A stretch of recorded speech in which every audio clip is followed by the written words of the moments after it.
छात्रों नमस्कार।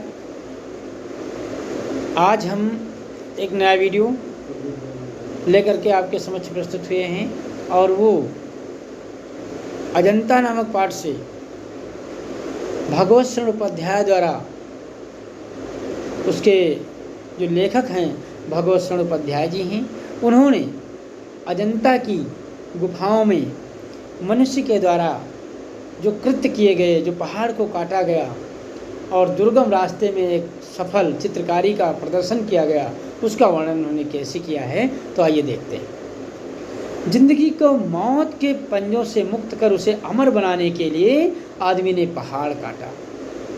किस तरह इंसान की विशेषताओं की कहानी सदियों बाद आने वाली पीढ़ियों तक पहुंचाई जाए, इसके लिए आदमी ने कितनी ही युक्तियां सोची और की। उसने चट्टानों पर अपने संदेश खोदे, ताड़ों से ऊंचे धातुओं से चिकने, कहने का मतलब ताड़ों से ऊंचे और धातुओं से चिकने पत्थर के खंभे खड़े किए।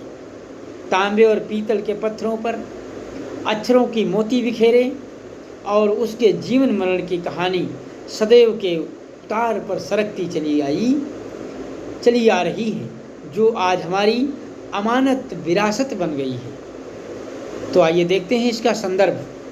हमारी परीक्षा में, पिछली परीक्षाओं में ये गद्यांश से या इस पाठ से पूछा गया है और लिखने को आता है, तो हमारे जो छात्र हैं उसको बड़ी सावधानीपूर्वक देखेंगे और उसको जो सीखेंगे लिखेंगे।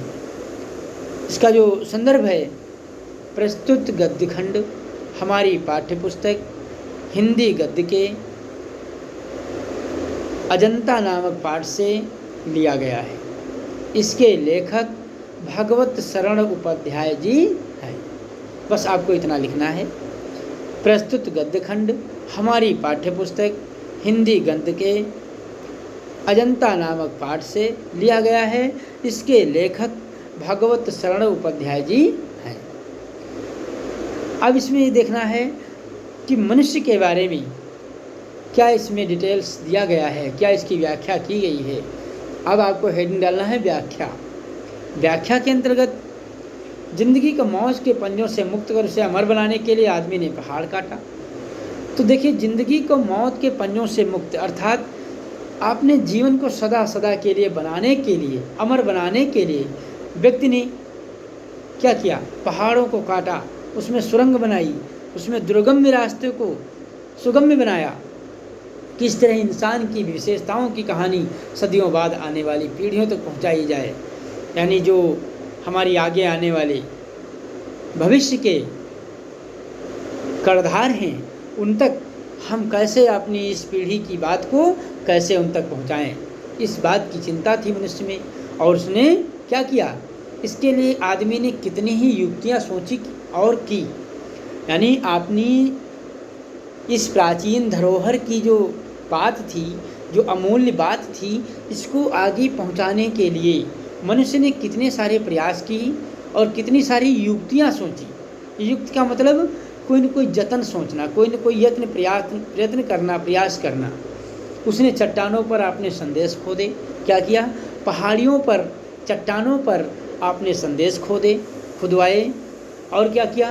ताड़ों से ऊंचे, धातुओं से चिकने पत्थर के खंभे खड़े किए। जो ताड़ के वृक्ष होते हैं, विशालकाय वृक्ष होते हैं, ऊंचे ऊंचे वृक्ष होते हैं, धातुओं से चिकने अर्थात जो धातु होती हैं उनसे भी चिकने पत्थरों के खंभों को खड़ा किया, ताकि हमारी जो अमूल्य धरोहर है, अमूल्य विरासत है, ये आगे आने वाली पीढ़ी, जो देश के कर्णधार हैं, उन तक पहुंच सके। इस बात को उन्होंने ध्यान में रखते हुए ऐसा कार्य किया। तांबे और पीतल के पत्थरों पर अक्षरों की मोती बिखेरे, अर्थात कहीं कहीं पर ताम्र पत्रों पर लेख मिलते हैं और कहीं पर पीतल के पात्रों पर लेख मिलते हैं, और पत्थरों पर भी लेखों का भरमार लगा हुआ है, देखने को मिलता है। इससे इस बात साबित होती है कि जो हमारी प्राचीन धरोहर थी, प्राचीन विरासत थी, वो आज भी जीवित है, आज भी जीवंत अवस्था में एक हम लोगों के बीच में विशालकाय जीवंत अवस्था में उभर रही है। उसके जीवन मरण की कहानी सदियों के उतार पर सरकती चली आई।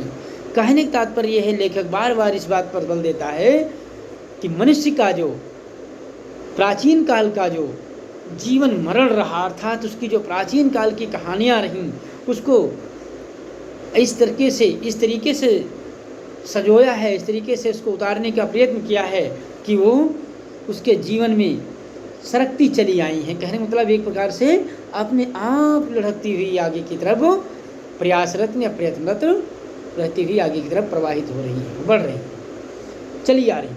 आज हमारी अमानत विरासत बन गई है। आज हमारी जो अमानत थी, कहने मतलब जो प्राचीन धरोहर थी, वो हमारी आज विरासत बन गई है। उस पर हम लोगों का कब्जा हो गया है। हम लोग उसको जो है ठीक से पहचान और जान सकते हैं। तो मित्रों, आशा करते हैं कि आप लोगों को ये व्याख्या ज़रूर समझ आई होगी, और जो मित्र हमारे चैनल पर नए हैं वो चैनल को सब्सक्राइब कर लें, ताकि हम नया जब वीडियो डालें तो उन तक आसानी से हमारी बात पहुंच सके, या जो भी वीडियो हम डालें वो आसानी से पहुंच सकें। तब तक के लिए धन्यवाद।